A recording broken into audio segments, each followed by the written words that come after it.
अगर फिकर रास्ते की होती तो नशा वर्दी का ना होता, डर मौत का होता तो सपना फौज का ना होता। नमस्कार सभी दोस्तों का एक बार फिर से स्वागत आर्मी स्टडी के इस दमदार यूट्यूब प्लेटफॉर्म पर आप सभी का स्वागत। उम्मीद आशा है सभी अच्छे होंगे, मस्त होंगे और रात की शानदार क्लास के साथ तन मन के साथ आप लोग जुड़ जोगे। चलिए दोस्तों, एमआर का एग्जाम डेट रिलीज हो चुका है। अब बारी है आप लोगों की भी। अगर कोई बंदा आप में से एमआर का अगर टेस्ट देने के लिए तैयार है तो बिल्कुल वो भी इस टेस्ट को लगाएं, इस क्लास को छोड़े ना, क्योंकि जो सिलेबस में टॉपिक है वो तो आपको करने ही कर रहे हैं। इसलिए अब आप लोग तैयार हो जाइए, क्योंकि अग्निवीर का अब अगला पिटारा खुलने वाला है। आर्मी के, जीडी के अलावा और जितनी ट्रेड है सबका पिटारा खुलेगा। नेवी एमआर का तो रास्ता क्लियर हो गया है कि 13 तारीख को एसएसआर, 14-15 को एमआर का टेस्ट होने वाला है। इसलिए आप लोग अब इस अंतिम क्षणों के अंदर आने वाले प्रैक्टिस क्लासेस जितनी है इनको नहीं छोड़ना है। चलिए दोस्तों, शुरुआत करेंगे हम आज 50 सवालों के साथ। आज मैंने थोड़े से आसान सवाल लिए हैं, है ना। लेकिन अगला टेस्ट जो बनेगा ना वो थोड़ा सा धाकड़ बनेगा। एक टेस्ट आसान, एक टेस्ट थोड़ा धाकड़ बनाएंगे हम। चलिए, आज की क्लास में आएगा आप सबको मजा, क्योंकि उत्तर देने वाले हो हर सवाल का आप बढ़िया से। पहला सवाल आपके सामने स्क्रीन पर आ चुका है। सबसे ज्यादा प्रोटीन किसमें है? सवाल बड़ा आसान था लेकिन ऑप्शन चकरा गए। सबसे ज्यादा प्रोटीन, पहला ऑप्शन है मसूर की दाल, चने की दाल, चावल और अनाज। भाई साहब, ऑप्शन भी ऐसे लिए हैं क्योंकि टीसीएस कुछ भी आपको दे सकता है, इसलिए आप लोगों को अच्छे से हर क्वेश्चन को बढ़िया से लगा के जाना है। जो टिकेगा वर्दी को वही हासिल करेगा। ये लाइन आज से नहीं, कई पिछले भर्तियों में भी हम बोलते हुए आ रहे हैं कि जो टिकेगा वर्दी को वही हासिल करेगा, क्योंकि टिकेगा वो देखेगा, देखेगा वो सीखेगा, सीखेगा वो एग्जाम में सवाल को सही करके आएगा। सबसे ज्यादा प्रोटीन सेवालों में होती है, लेकिन दोस्तों सेवाल तो ऑप्शन में है ही नहीं। सेवाल ऑप्शन में नहीं है तो फिर उसके बाद में मशरूम में होता है। मशरूम भी ऑप्शन में नहीं है तो सर फिर सोयाबीन में होगा। सोयाबीन भी ऑप्शन में नहीं है तो फिर दाल का नंबर आता है। और यहां पर दो टाइप की दाल दे रखी है, जिसमें आपके सही जवाब होगा मसूर की दाल। चने की दाल में इतना नहीं है, मसूर की दाल। चावल में सर्वाधिक क्या पाया जाता है? चावल में सर्वाधिक कार्बोहाइड्रेट पाया जाता है। कार्बोहाइड्रेट पाया जाता है, ये ध्यान रखना है। चलिए दोस्तों, आगे बढ़ते हैं। मसूड़ों से खून निकलना किस विटामिन की कमी से होता है? ए, बी, सी, डी। मसूड़ों से खून निकलना, आजकल देखो ये सीधा सवाल नहीं पूछेगा आपसे कि भाई रतौंधी रोग किस विटामिन से होता है। इस तरीके से आपको डायरेक्ट नहीं पूछेगा। पूछेगा तो फिर इस अंदाज में पूछेगा कि मसूड़ों से खून का निकलना। तो दोस्तों, मसूड़ों से खून निकलता है तो बीमारी होती है स्कर्वी। स्कर्वी, और स्कर्वी रोग विटामिन सी की कमी से होता है। डी से आपको पता है रिकेट्स होता है, हड्डियां कमजोर होती है, सूखा रोग है ये। बी से बेरी बेरी रोग होता है, बेरी बेरी। और विटामिन ए तो आप सबको पता ही है, रतौंधी होता है इसका सही जवाब। ओके, तो इस सवाल का सही जवाब होगा विटामिन सी। चलिए अगला सवाल। तिल चट्टा का शोषण अंग बताइए। श्वास नली, ट्रेकिया, फेफड़े, यकृत या वृक्क। कुछ सवाल हो सकता है हमने पीछे भी किए होंगे, रिपीट हो सकते हैं, लेकिन नुकसानदायक नहीं है। ऐसा नहीं कि कोई डोज है जो पहले ले रखा था अब और ले लिया तो वो हमारे नुकसान कर जाएगा। ये तो सवाल है दोस्तों, पीछे के अगर कुछ रिपीट भी होते हैं ना तो वो हमारे लिए रिवीजन का काम करेगा, दिक्कत कहाँ है। चलिए बताइए दोस्तों, तिल चटा, इसको आप कॉकरोच भी कहते हो। कॉकरोच का श्वसन अंग कौन सा होता है? तो दोस्तों तिलचट्टा कॉकरोच एक प्रकार का क्या है? कीट है जी। और कीट जितने भी हैं उनका श्वास नली होता है श्वसन अंग। मनुष्य का अगर कहता तो फेफड़े होता, पक्षी का अगर कहता तो फिर फेफड़े, सरीसृप, सांप वगैरह हैं, इनका ये होता है। ठीक है, तो आपको ध्यान रखना पहला ऑप्शन इसका एकदम राइट होगा जी। चलिए, टाइफाइड में टेस्ट कौन सा होता है? Rapid, Widal, Mantoux, tourniquet. दोस्तों ऐसे मैं आपको बता दूं, ये चारों ही जो टेस्ट है बड़े अच्छे टेस्ट है, और चारों ही हमारे सिलेबस में है, चारों ही एग्जाम में पूछने लायक टेस्ट है। तो दोस्तों देखो, टॉर्निक्विट टेस्ट जो होता है ये तो डेंगू में होता है। मॉन्टेक्स रिंग टेस्ट ये टीबी में होता है, बलगम कफ की जांच होती है। विडाल दोस्तों बिल्कुल इस सवाल का सही जवाब होगा टाइफाइड। और रैपिड टेस्ट होता है मलेरिया के अंदर। रैपिड टेस्ट किस में होता है? तो इसका जवाब होगा मलेरिया, एकदम करेक्ट होगा जी। चलिए, मांसपेशियों का अध्ययन क्या कहलाता है? एंडोक्राइनोलॉजी, ऑस्टियोलॉजी, सार्कोलॉजी या पल्मोलॉजी। ये लो 4 ब्रांचें हम तैयार करेंगे दोस्तों यहां से। और बताइए, मांसपेशियों का अध्ययन क्या कहलाता है? स्टडी ऑफ मसल्स, ये आपको बताना है। लगभग 2000 के आसपास मेरे साथ बंदे जुड़ रहे हैं, एक बार सेशन को शेयर भी कर दें बिना कहें, क्योंकि आप लोगों का दायित्व होना चाहिए कि हमारा अगर कोई प्रिय मित्र है, रिश्तेदार है जो तैयारी कर रहा है, उसको भी ये लिंक भेजो। क्योंकि क्या पता किसी के वर्दी को हासिल करने में ये क्लास अगर कुछ पार्ट हिस्सा बन भी जाती है तो बढ़िया ना। तो एंडोक्राइनोलॉजी ये तो होता है दोस्तों अंतःस्रावी ग्रंथियों का अध्ययन, अंतःस्रावी ग्रंथि का अध्ययन होता है। ओस्टियोलॉजी ये अस्थियों का अध्ययन है, हड्डियों का अध्ययन है। पल्मोलॉजी ये होता है श्वसन तंत्र, श्वसन तंत्र होता है। एंजियोलॉजी आता तो फिर आपके ब्लड सर्कुलेशन। सार्कोलॉजी इसका एकदम करेक्ट होगा। कई बार सार्कोलॉजी की जगह हो सकता है मायोलॉजी भी आ सकता है। क्या आ सकता है? मायोलॉजी भी आ सकता है। ओके, पढ़ो एक बार इसको। चलिए आगे बढ़ते हैं, अगला सवाल, स्टेनलेस स्टील किससे बनता है? केमिस्ट्री का आ गया, मिश्र धातु का एक क्वेश्चन है, बहुत तगड़ा सवाल है। स्टेनलेस स्टील होता है दोस्तों जंगरोधी स्टील, जंगरोधी जंगरोधी स्टील। स्टेनलेस स्टील होता है जंगरोधी स्टील, जिसके जंग नहीं आता है। इसकी ट्रिक बता रखी है दोस्तों मैंने, कॉलोनी। मैंने आपको ऐसे समझाया था कि स्टेनलेस स्टील का मतलब जिसके जंग नहीं आता, तो पूरी सोसाइटी कॉलोनी वालों ने मिलकर कहा कि भाई ऐसा गेट लगाएं जिसके जंग नहीं आए और हमें ज्यादा सार संभाल करने की जरूरत ना पड़े। तो उन्होंने कहा भाई स्टेनलेस स्टील का लगा लो, कलर पेंट कुछ भी नहीं करना पड़ेगा। तो को से कार्बन, को से क्रोमियम, लो से लोहा और नी से निकल, इनसे मिलकर बनता है स्टेनलेस स्टील। तो यहां पर दिख रहा है ना सबसे लंबा ऑप्शन यही है, तो सी वाला ऑप्शन एकदम राइट हो जाएगा इसका, सी। ये जो ए और बी पे जा रहे हैं ना, ये गलत है। कॉपर प्लस एल्यूमिनियम तो रोल्ड गोल्ड बनता है जी, रोल्ड गोल्ड, जिससे नकली गहने बनते हैं। और ये बनता है फ्यूज तार, लेड प्लस टिन से फ्यूज तार बनता है। पिताजी, पिताजी से पीतल बन गया, ये पीतल का हो गया। तो ये दोस्तों थोड़ा सा आपको ध्यान रखना है जी। चलिए आगे बढ़ते हैं अगले सवाल पे। पत्थर को ठोकर मारने पर चोट लगने का कारण जड़त्व, प्रतिक्रिया, बल या संवेग। पत्थर को ठोकर मारने पर चोट लगने का रीजन क्या है?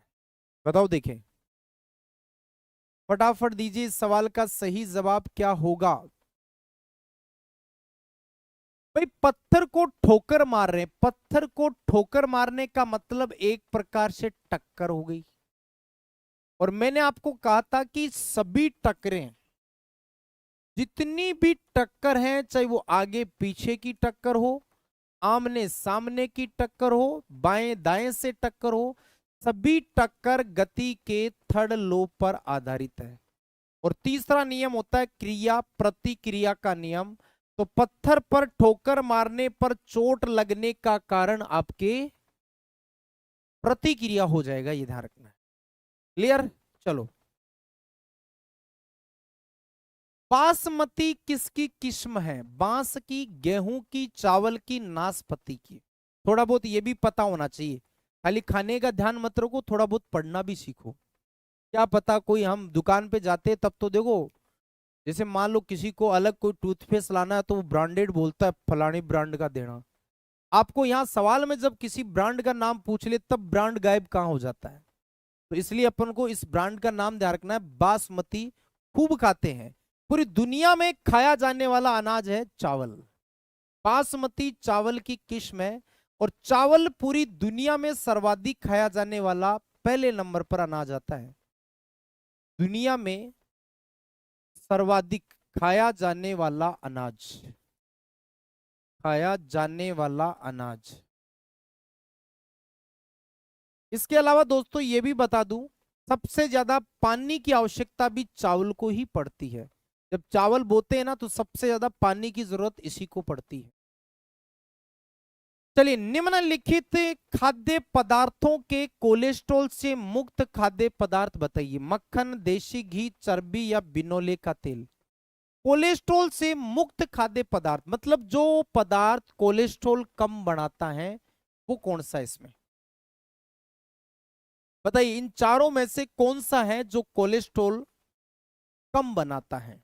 और दोस्तों ध्यान रखना, कोलेस्ट्रॉल अगर बढ़ता है, इसकी मात्रा बढ़ना, ये संकेत देता है हृदय घात का, हार्ट अटैक का सिग्नल होता है एक तरीके से। मान लो कोलेस्ट्रॉल अगर बढ़ गया तो हार्ट अटैक का संभावना बढ़ जाती है। और दोस्तों यहां पर कोलेस्ट्रॉल से मुक्त वही होगा जो असंतृप्त होगा, और वो होगा बिनोले का तेल होगा, क्योंकि ये तीनों के तीनों संतृप्त वसा में आते हैं। इसमें आते हैं संतृप्त वसा में, जबकि ये आता है असंतृप्त वसा में, अनसैचुरेटेड फैट में आएगा। तो असंतृप्त वसा है जो कम नुकसान करती है।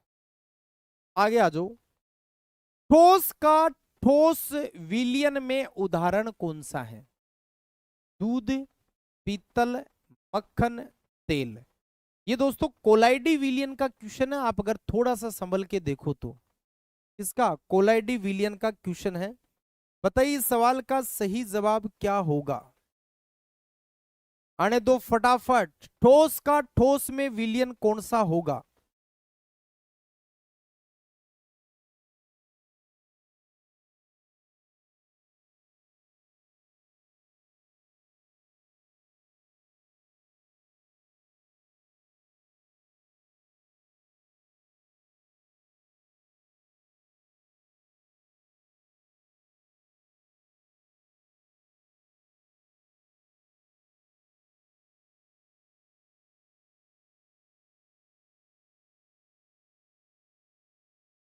बताइए, देखिए ठोस का ठोस में, तो दोस्तों देखो, तेल और दूध तो एक ही है, दूध और तेल तो होता है द्रव में द्रव, ठीक है। पित्तल होगा कॉपर प्लस जिंक से मिलकर, दोनों की दोनों धातु है, ये भी ठोस है और ये भी ठोस है।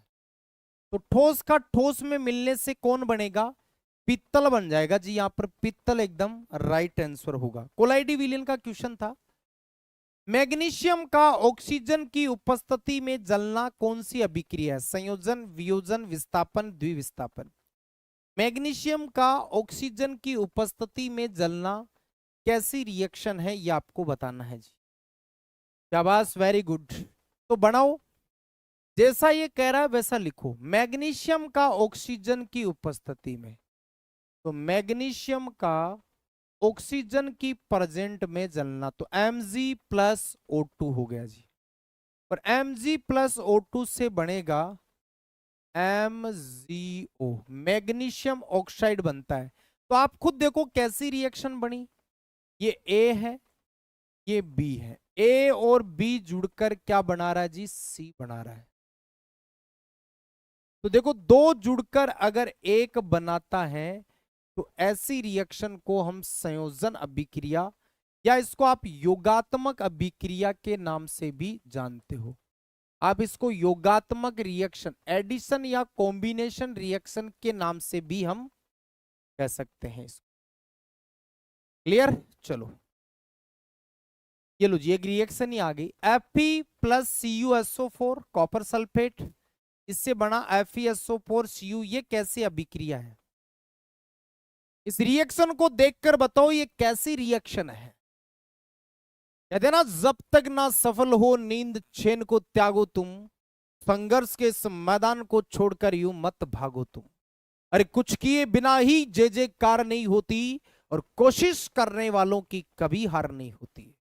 तो कोशिश तो कर तू, संभल के चल तो सरी, मंजिल को पाना है तो संघर्ष, आने वाली अनुकूल प्रतिकूल हर परिस्थिति के साथ हमें चलना पड़ेगा। दोस्तों आप खुद देखो यहां हो क्या रहा है, इस रिएक्शन को गौर से देखो। आयरन ने कॉपर को लात मार के बाहर कर दिया, कॉपर बेचारा अलग हो गया और आयरन इसके साथ जुड़ गया। तो इसने क्या किया, इस रिएक्शन में आयरन ने कॉपर को डिसलोकेट कर दिया, उसको उसकी जगह से हटा दिया। तो ऐसी रिएक्शन विस्थापन या डिस्प्लेसमेंट रिएक्शन कहलाती है ना, विस्थापन अभिक्रिया हो जाएगा। चलिए, निम्नलिखित में से कौन सा प्रदूषण तत्व है इलेक्ट्रोप्लेटिंग उद्योग से निकलता है? सीसा, जस्ता, तांबा, क्रोमियम। अब ये इलेक्ट्रोप्लेटिंग मेथड क्या है? अगर आपने थोड़ा बहुत भी ध्यान से सुना है, पढ़ा है, आप इसका हिंदी अर्थ देखो क्या होता है। इलेक्ट्रोप्लेटिंग को बोलते हैं विद्युत लेपन। विद्युत लेपन वो मेथड होता है दोस्तों, इलेक्ट्रोप्लेटिंग वो मेथड है जिसमें एक धातु पर दूसरी धातु की परत चढ़ाई जाती है।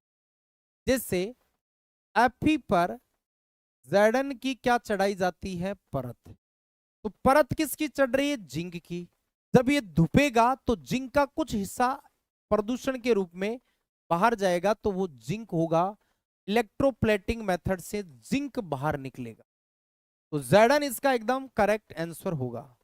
तांबा दोस्तों ध्यान रखना, मानव द्वारा प्रयोग में लाई गई प्रथम धातु। मानव द्वारा प्रयोग में लाई गई प्रथम धातु का नाम है, इसको हम जस्ता कहते हैं। आ जाओ जी, अगला सवाल। नारियल के पेड़ से नारियल नीचे गिरने में कौन सी गति होती है? यादृच्छ, रेखीय, वृत्तीय, घूर्णन। नारियल के पेड़ से नारियल नीचे आ रहा है, गति कौन सी है, मोशन कौन सा है इसमें? तो नारियल के पेड़ से नारियल नीचे गिरेगा तो ऐसा तो है नहीं भाई, यादृच्छ तो होता है रैंडम मोशन, जिगजैग। क्या नारियल ऐसे झूमता हुआ आएगा? नहीं, तो ये तो नहीं है। क्या नारियल ऐसे गोल घूमते हुए आएगा क्या? ऐसे नहीं, दोनों ही नहीं है। तो फिर बचा कौन सा? रेखीय गति इसका एकदम राइट होगा, सीधी रेखा में ही आएगा, वो सीधा आके गिरेगा। अगर नीचे तो सर पे गिरेगा। यदि किसी चालक तार की लंबाई को 5 गुना कर दिया जाए तो प्रतिरोध कितना होगा? इसमें भी थोड़ा सा बवाल है। लंबाई को एक तो डायरेक्ट बढ़ा रहा है, एक खींचकर बढ़ा रहा है। अगर दोस्तों ऐसा कह रहा है कि लंबाई को आप n गुना करोगे तो R भी n गुना होगा, जितनी लंबाई करोगे उतना ही रेजिस्टेंस होगा। लेकिन अगर यूं आ जाए, खींच कर L को n गुना करें तो फिर R का मान जो आएगा वो n स्क्वायर गुना आएगा। तो यहां पर दोस्तों खींचकर तो कुछ कह नहीं रहा है, लंबाई 5 गुना तो प्रतिरोध भी 5 गुना ही हो जाएगा। हाँ, अगर खींचकर करता तो 5 का स्क्वायर 25 कर देते हम। चलिए, समय की मूल इकाई क्या है? मिनट पर सेकंड, सेकंड घंटा या मिनट? समय, टाइम की मूल यूनिट कौन सी है, मूल इकाई कौन सी है, ये आपको उत्तर देना है जी। दीजिए फटाफट, समय की मूल इकाई क्या है, ये आपको उत्तर देना है जी।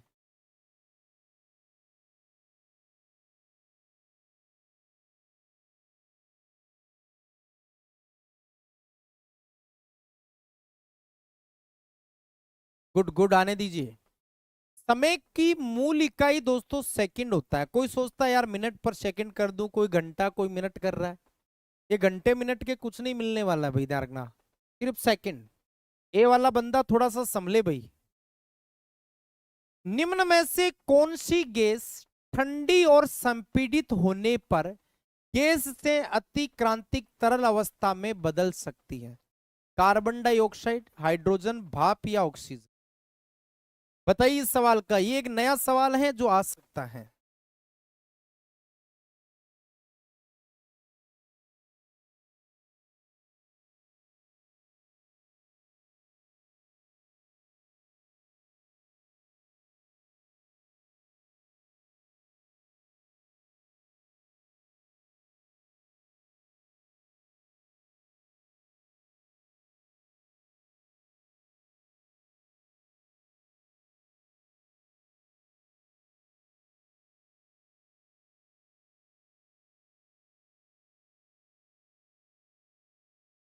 तो यहां पर दोस्तों वो गैस होगी कार्बन डाइऑक्साइड हो जाएगा।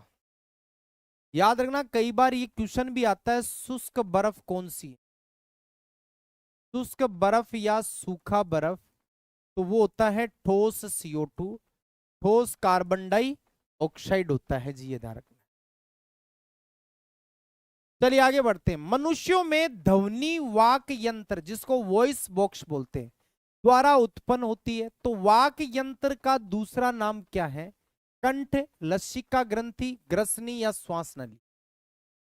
यह है दोस्तों TCS के द्वारा इस तरीके के सवाल खूब देखने को मिले होंगे कि मनुष्यों में ध्वनि वाक यंत्र जो वॉइस बॉक्स होता है, ठीक है, जिसको हिंदी में वाक यंत्र कहते हैं, अब इंग्लिश का नाम होता है इसका लैरिंग्स। तो इंग्लिश में लैरिंग्स बोलते हैं, और लैरिंग्स को हिंदी में मेरे दोस्तों कंठ बोला जाता है। तो यहां पर उत्तर क्या होगा? कंठ इसका एकदम करेक्ट जवाब हो जाएगा जी, कंठ। चलिए, निम्न में से किस उपकरण का उपयोग वाहन द्वारा तय की गई दूरी को मापने में किया जाता है? Speedometer, fuel gauge, odometer, tachometer? इस सवाल में भी गलती की संभावना बहुत ज्यादा है, इसलिए इस सवाल को थोड़ा गौर से पढ़ के फिर जवाब देना है जी, कि किस उपकरण का उपयोग वाहन द्वारा तय की गई दूरी को मापने में किया जाता है?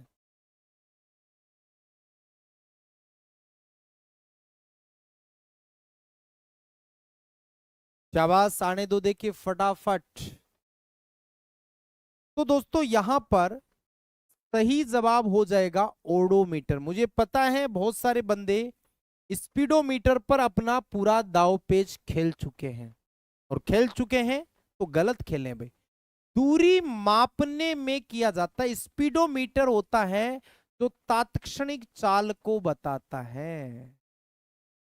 तात्क्षणिक मतलब जो वर्तमान प्रेजेंट स्पीड होती है, चाल बताने वाला होता है। ठीक है, टेकोमीटर घूर्णन चाल के लिए होता है, जबकि वाहन कितनी दूरी चल चुका है उसको मापने में ओडोमीटर का इस्तेमाल होता है, इसलिए थोड़ा ध्यान रखना है। नेक्स्ट, प्रति सेकंड दोलनों की संख्या को दोलन का क्या कहते हैं? तारत्व, आवर्ती, हर्ट्ज या आयाम?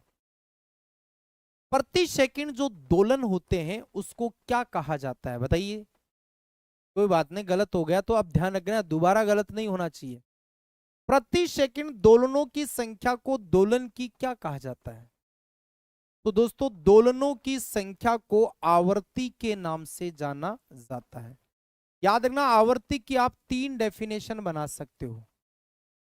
सर तीन कैसे? तो देखो मैं बताता हूं। सबसे पहला, प्रति सेकंड दोलनों की संख्या, प्रति सेकंड दोलनों की संख्या,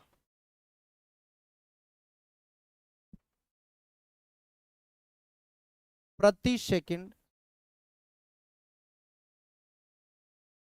कंपनों की संख्या, वाइब्रेशन जो होते हैं, प्रति सेकंड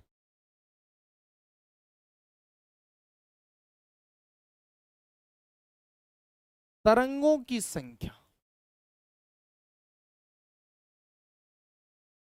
तीनों डेफिनेशन फ्रीक्वेंसी को बताता है, आवृत्ति को बताता है, ये ध्यान रखना है।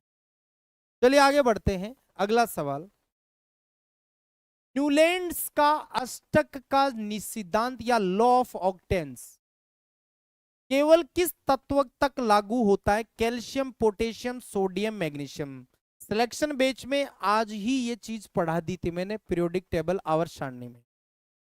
बताइए, देखें सवाल कह रहा है कि न्यूलैंड का जो अष्टक नियम था, जिसमें याद करो तत्वों की तुलना संगीत के सुरों से की थी, सारे गामा पाधा निशा, तो पहला और लास्ट वाला समान गुणधर्म है ना, समान दिखाता है, वैसे ही तत्वों में पहला आठवें से समानता दिखाता है गुणधर्म में।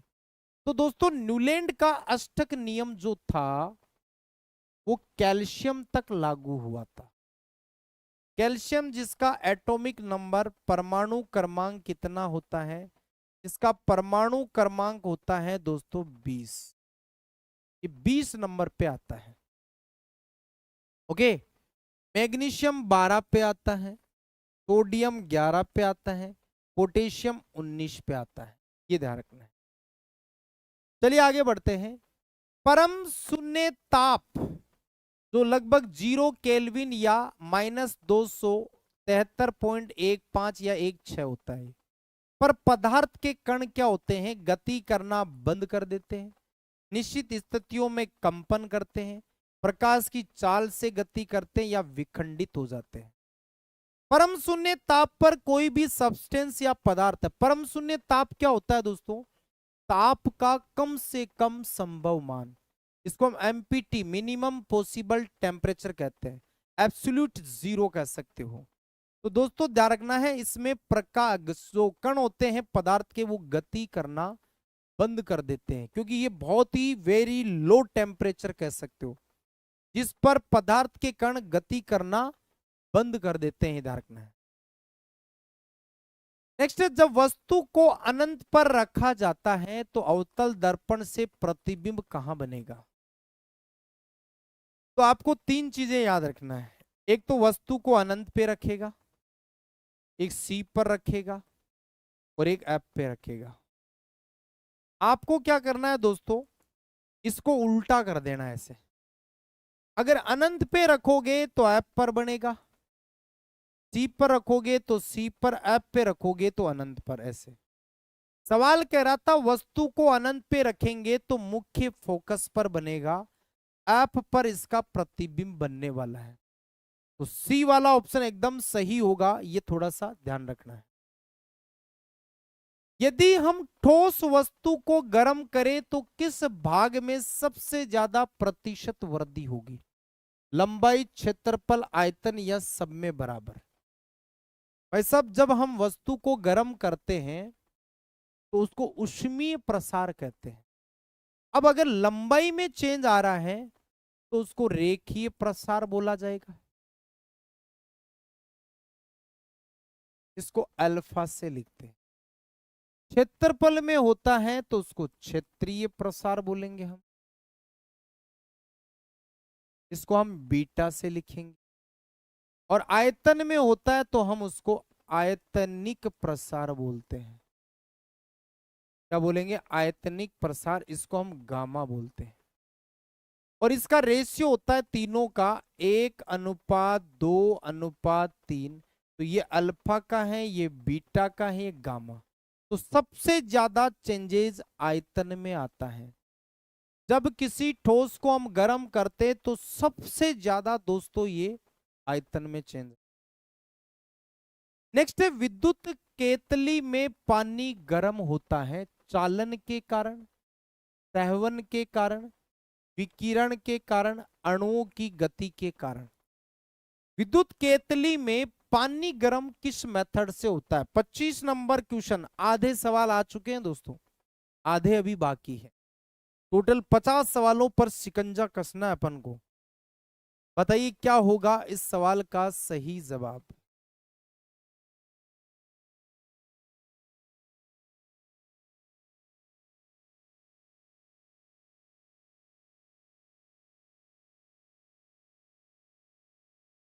तो देखिए, विद्युत केतली में अगर पानी गर्म हो रहा है तो पानी क्या है? द्रव है।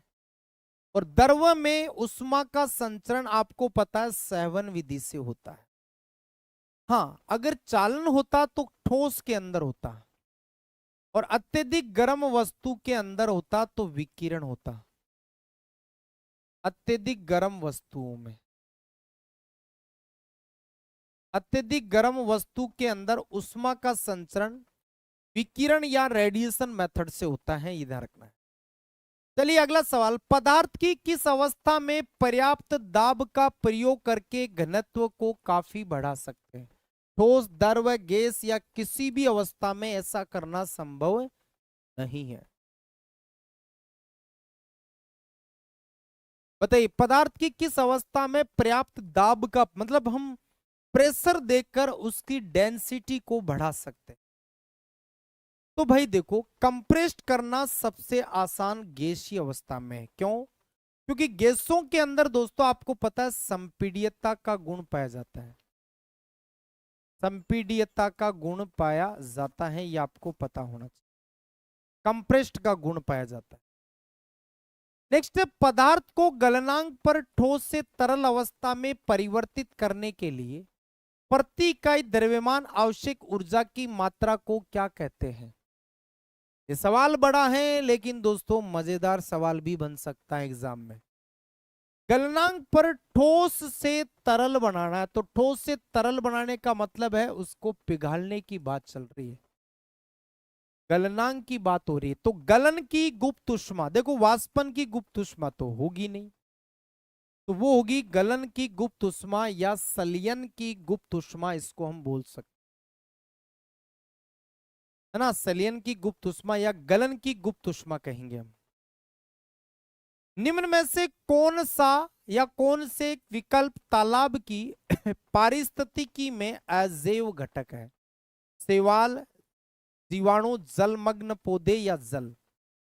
भाई तालाब का मतलब है पानी की बात कर रहे हैं, और पानी में अजैविक घटक का जो काम कर रहा है वो कौन है जी? तो दोस्तों देखो, अजैव घटक का मतलब होता है निर्जीव, निर्जीव होता है। तो पानी में निर्जीव कौन है? बताओ। देखिए, तालाब पारिस्थितिकी का मतलब है जलीय पारितंत्र में निर्जीव कौन है, ये बताओ। ये सवाल आपको इस तरीके से पूछना चाह रहा है, और मैं कह रहा हूं बहुत कम लोगों का ध्यान जाता है, जल है।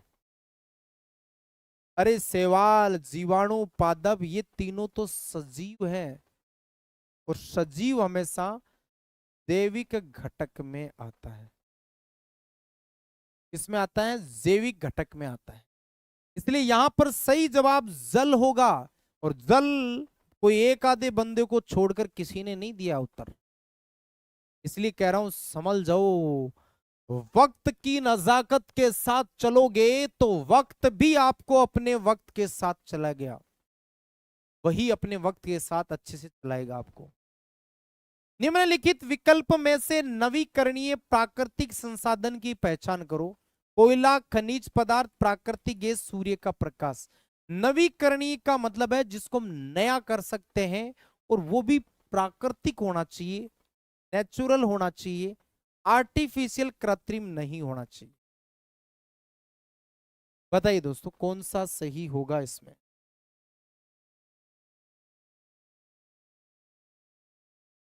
तो यहां पर दोस्तों देखो, नया जिसको कर सकते हैं वो सूर्य का प्रकाश ही हो सकता है, बाकी तो इसमें नवीकरणीय कोई सा मुझे लग नहीं रहा है। निम्न में से कौन सा यौगिक जल के साथ अभिक्रिया करके एक प्रबल क्षार बनाता है? जिस बंदे ने सवाल के अंदर पॉइंट पकड़ लिया वो उत्तर निकाल देगा। बताओ देखिए दोस्तों, प्रबल क्षार कौन सा है? NaOH। अब आप खुद सोचो, इन सब में जल के साथ रिएक्शन करके कौन सा ये वाला देगा? तो Na किसके अंदर आ रहा है? Na इसी में आ रहा है, तो यही देगा। प्रबल क्षार सोडियम हाइड्रोक्साइड होता है, कास्टिक सोडा है। अब कास्टिक सोडे में सोडियम आता है, तो सोडियम चारों में से केवल फर्स्ट वाले ऑप्शन में ही है। चलिए, एक साइकिल का टायर अचानक फट जाता है, ये प्रक्रिया क्या है? एसोबारिक, एसोकोरिक, एडियोबैटिक, या इनमें से कोई नहीं। कई बार देखते हैं ना गर्मियों में, खास तौर पर गर्मियों में देखने को मिलता है, अचानक से टायर फट जाने का कारण, मतलब वो इस प्रोसेस को क्या बोलते हैं? अचानक से टायर फट जाता है उसको दोस्तों एडियोबैटिक बोलते हैं। अब एडियोबैटिक दोस्तों इंग्लिश शब्द है, इसको हिंदी में रुदोषम प्रक्रम कहा जाता है। क्या बोलते हैं? रुदोषम प्रक्रम कहा जाता है। तो यहां पर डी वाला ऑप्शन, एकदम सी वाला ऑप्शन सही होगा। ये रुदोषम प्रक्रम है, इसको हिंदी में बोलते हैं रुदोषम, इंग्लिश में एडियोबैटिक। एक चालक में विद्युत प्रवाहित की जाने से उत्पन्न ऊष्मा को किससे संबोधित करते हैं? पहली बात तो आपको टॉपिक का पता होना चाहिए कि किस टॉपिक में ये चीज पढ़ते हैं हम। कि एक विद्युत चालक में विद्युत धारा प्रवाहित करने पर उत्पन्न ऊष्मा होती है H। उत्पन्न ऊष्मा को हम क्या लिखते हैं? H। तो H बराबर होता है I²RT। और ये याद करो दोस्तों, विद्युत धारा के अंदर जूल का नियम होता है। कौन सा नियम? जूल का नियम। सिर्फ आपको इतना ही याद रखना था, H = I²RT होता है। तो सी वाला ऑप्शन एकदम राइट होगा।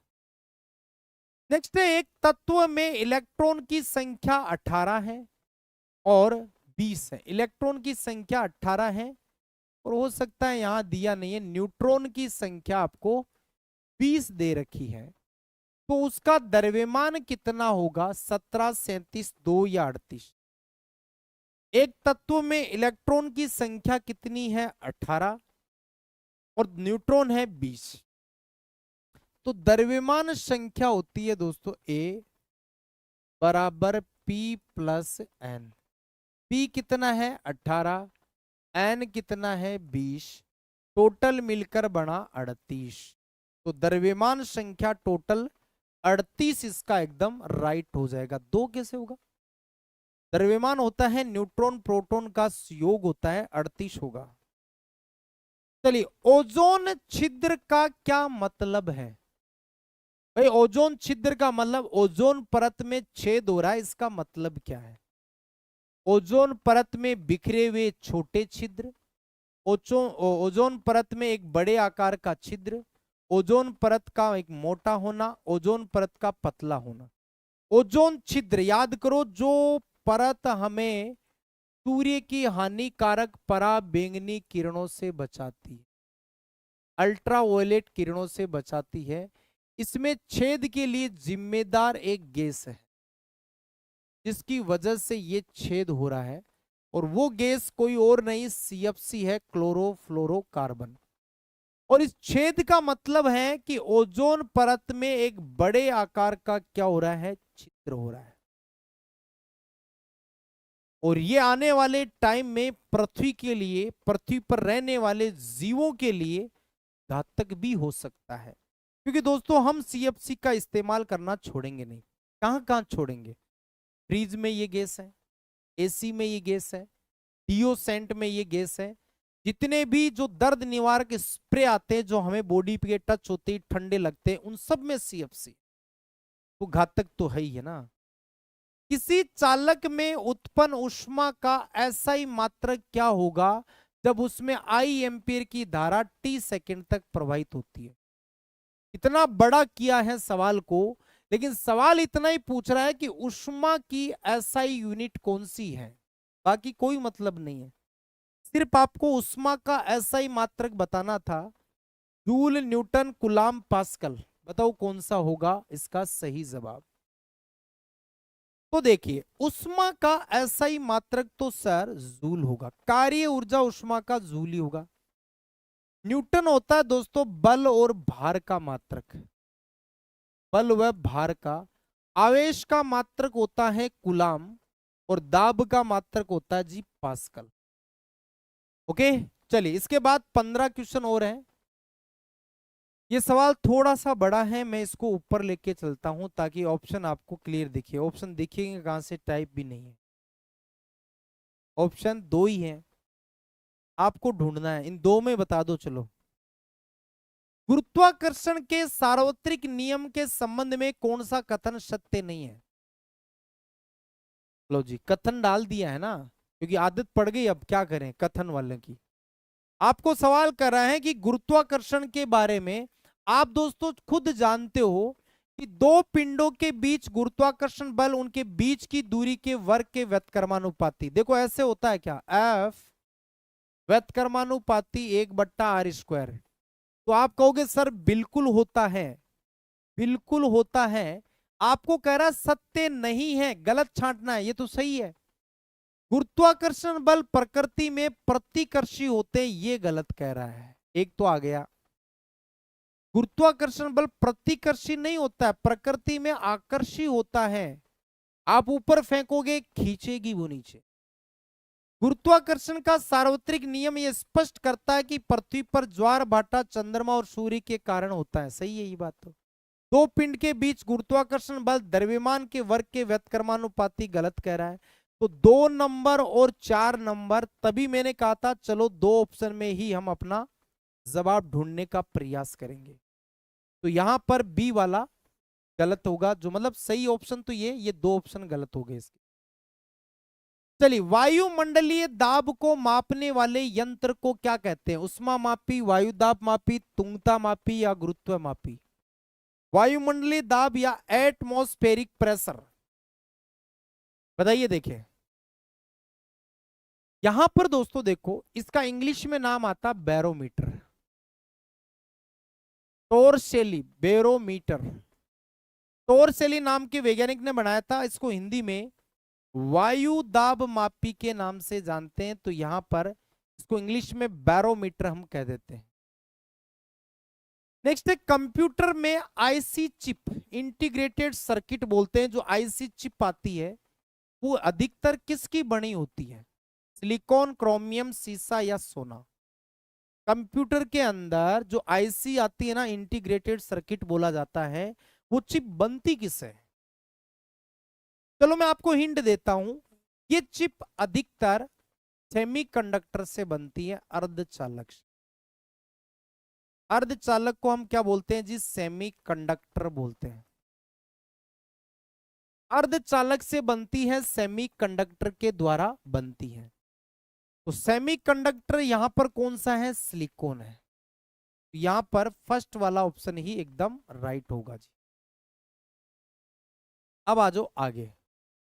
निश्चित आकार और विशिष्ट सीमाओं और निश्चित आयतन। देखो यहां पे हिंट मिल गया दो चीजों, जिसका आकार निश्चित हो, जिसका वॉल्यूम या आयतन निश्चित हो, वो पदार्थ की कौन सी अवस्था? ठोस, द्रव, तरल या गैस? तरल और द्रव तो एक ही है भाई।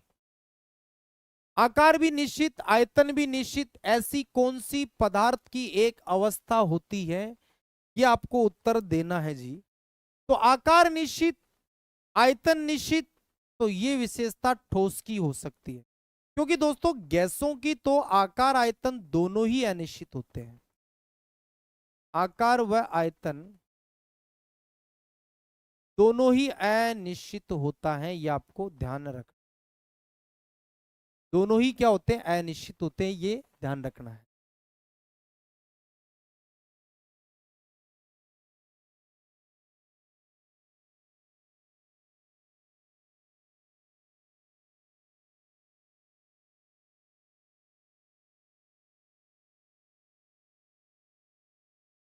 चलिए, आमतौर पे गैसों में ऊष्मा को किस प्रक्रिया द्वारा स्थानांतरित किया जाता है? केवल चालन, सेवन विकिरण या सेवन विकिरण दोनों? गैसों के अंदर ऊष्मा को किस प्रक्रिया से? देखो केवल गैस की बात कर रहा है तब तो सेवन ही करेंगे हम। केवल गैस की बात कर रहा है, गैसों में आम तौर पर, मतलब बेसिकली आप देखोगे गैसों में ऊष्मा का संचरण किस मेथड से होगा? तो दोस्तों सेवन ही होगा। हाँ, ठोस में कहता तो फिर हम चालन कर देते। देखो एक सवाल कंफर्म आएगा आपके उष्मा संचरण की विधियों से। चलिए आखिर के 10 सवाल और हैं, उन पे लगाते हैं मोहर। मनुष्यों में डेंगू संक्रमित किसके काटने से फैलता है? कुत्ते के, मच्छर के, सांप के या ततैया के? डेंगू है वो किसके काटने से फैलता है? इससे आसान सवाल कोई हो ही नहीं सकता।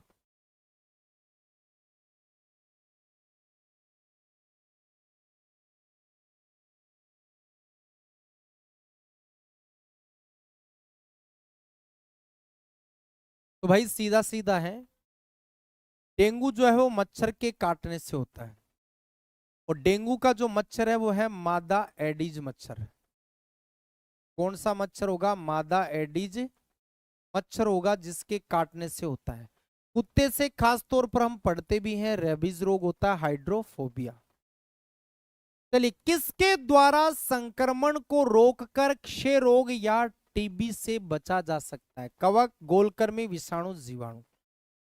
मतलब आपको वो इनडायरेक्टली पूछ रहा है, वरना ऐसे पूछना चाहिए था टीबी जो होता है ना, टीबी वो किसके कारण होती है? टीबी का इन्फेक्शन किसके कारण होता है ये आपको बताना है जी। बताइए फटाफट। टीबी का इन्फेक्शन किसके कारण होता है? तो टीबी का इन्फेक्शन बैक्टीरिया से होता है। और बैक्टीरिया भी कौन सा है? Mycobacterium tuberculosis. Mycobacterium tuberculosis. Mycobacterium tuberculosis, इस बैक्टीरिया से टीबी होता है। चलिए पिज्जा, पास्ता, नूडल्स आदि जैसे फास्ट फूड आइटम किससे भरपूर होते हैं? खनिज, प्रोटीन, विटामिन, कार्बोहाइड्रेट? बताइए ये जितने भी जंक फूड होते हैं इनमें सबसे ज्यादा क्या पाया जाता है? और ये डेंजरस भी होते हैं ज्यादा। तो बताओ पिज्जा, पास्ता, नूडल्स आदि फास्ट फूड आइटम किससे भरपूर होते हैं, जिसमें सबसे ज्यादा क्या पाया जाता है? तो दोस्तों वो होता है कार्बोहाइड्रेट। और ज्यादा नुकसानदायक होता है कार्बोहाइड्रेट, ये ध्यान रखना है। चलिए मांसपेशियों और शरीर के अन्य ऊतकों की वृद्धि और मरम्मत के लिए निम्न में से क्या आवश्यक है? वसा, प्रोटीन, खनिज या कार्बोहाइड्रेट? भाई हमारी मसल्स जो नई बनती है टूटने के बाद, शरीर के अन्य ऊतक की वृद्धि और मरम्मत, जैसे कई बार हम गिरते हैं चमड़ी उतर जाती है, थोड़े दिन बाद वापस से चमड़ी आ जाती है, तो ये जो है ये किसके कारण होता है?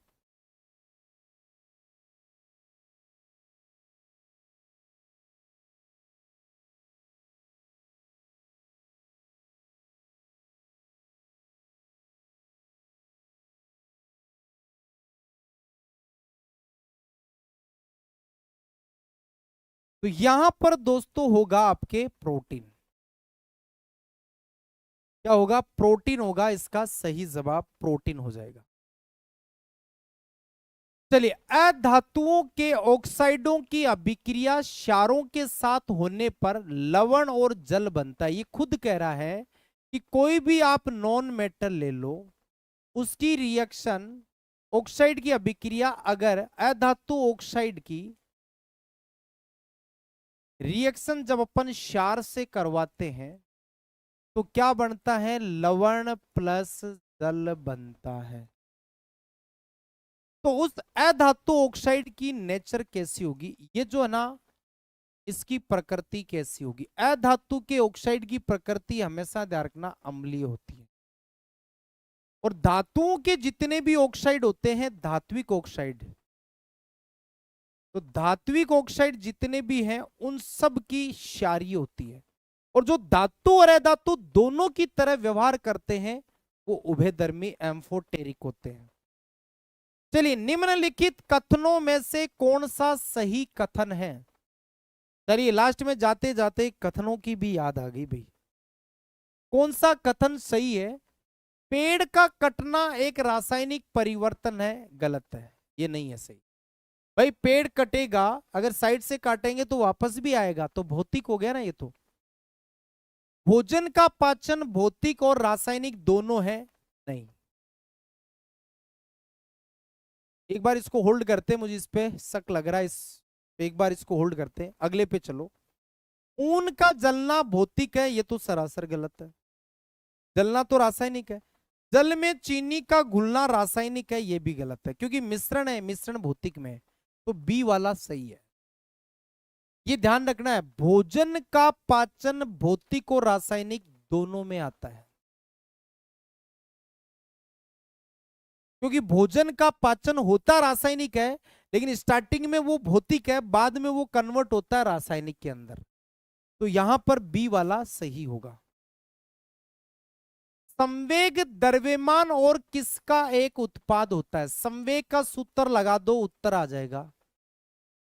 तो एम का मतलब द्रव्यमान मास हो गया, तो वी का मतलब क्या हो गया? वेग। तो द्रव्यमान गुणा वेग, वेग गुणा में आएगा तो मोमेंट या संवेग बन जाएगा। संवेग सदिश राशि है, किलोग्राम मीटर पर सेकंड इसका मात्रक भी होता है, ये आपको ध्यान रखना। चलिए अगला सवाल, विद्युत घंटी में कौन सा चुंबक इस्तेमाल किया जाता है? ये दोस्तों 2026 में जरूर छपेगा ये क्वेश्चन। अस्थायी, अस्वनाल, छड़ चुंबक, विद्युत चुंबक। विद्युत घंटी में कौन सा चुंबक इस्तेमाल किया जाता है? तो दोस्तों देखो, विद्युत घंटी में विद्युत चुंबक का इस्तेमाल होता है, इलेक्ट्रिक मैग्नेट का इस्तेमाल होता है। डी वाला ऑप्शन एकदम राइट होगा। चलिए, सोनार एक ऐसी युक्ति है जिसमें संगीत स्वर की आवृत्ति मापते हैं, उच्च कोटि के संगीत स्वर उत्पन्न करते हैं, पनडुब्बियों की स्थिति और परिसर मालूम करते हैं, वायुयान की स्थिति और परिसर मालूम करते हैं। तो देखो, सोनार, सोनार जिसका पूरा नाम होता है sound navigation and ranging, sound navigation and ranging बोला जाता है। जिस प्रकार हवा में रडार काम करता है ना, रेडियो डिटेक्शन एंड रेंजिंग, उसी प्रकार पानी में सोनार काम करता है। तो पानी में काम करेगा तो पनडुब्बियों की स्थिति परिसर का पता लगता है इससे। चलिए दोस्तों, आज का अंतिम और लास्ट क्वेश्चन, 20 हर्ट्ज से नीचे आवृत्ति की ध्वनि को क्या कहते हैं? सर्वे, अवसर्वे, परासर्वे, अतिसर्वे। बताइए, 20 हर्ट्ज से नीचे की आवृत्ति की जो ध्वनि है उसको क्या कहते हैं? 20 से नीचे की फ्रीक्वेंसी वाली तरंगे, बताओ देखें। तो देखो, अतिसर्वे तो कुछ है नहीं, परासर्वे तो होती है 20,000 हर्ट्ज से अधिक। अब सर्वे इसका सही जवाब होगा। सर्वे हमारे कानों के लिए सुटेबल मानी जाती है 20 से 20,000 हर्ट्ज आवृत्ति की तरंगे, जो हमारे कानों के लिए बेस्ट मानी जाती है। अब बताओ दोस्तों, आज के इस सेशन में 50 में से कितने सवालों का आपने ताबड़तोड़ सही जवाब दिया है? और कल सेशन होगा आपके जीके का, और परसों हम मिलेंगे वापस इसी समय और 50 सवालों के साथ। बिल्कुल, जितने एमआर के भी बंदे, आप में से कई ऐसे भी है जो एमआर का भी एग्जाम देने वाले हैं, तो आपके सिलेबस में जितने चैप्टर हैं उनके सवाल आप देखते रहिएगा, क्योंकि वो आपके काम आने वाले हैं। वैसे एमआर की सेपरेट मैराथन क्लासों का टाइम टेबल आपको जल्द ही मिल गया होगा और देखा भी होगा आपने, वो पूरा शेड्यूल उसी के अकॉर्डिंग मैराथन चलेगी। तो वो मैराथन तो ऑलरेडी सबको लगानी है। चलिए दोस्तों, मिलेंगे नेक्स्ट सेशन में। जाने से पहले एक बात फिर यही कहूंगा कि राहें जहां तक जाती हैं राहगीर वहां तक जाएगा, राहें जहां तक जाएगी राहगीर वहां तक जाएगा। तुम दरिया से क्या पूछ रहे हो, नीर कहां तक जाएगा? तुम दरिया से क्या पूछ रहे हो, नीर कहां तक जाएगा? अरे खींच धनु की डोर और साधो निशाना अपनी मंजिल का, बाकी बाद में देखेंगे तीर कहां तक जाएगा, तीर कहां तक जाएगा। जय हिंद, जय भारत।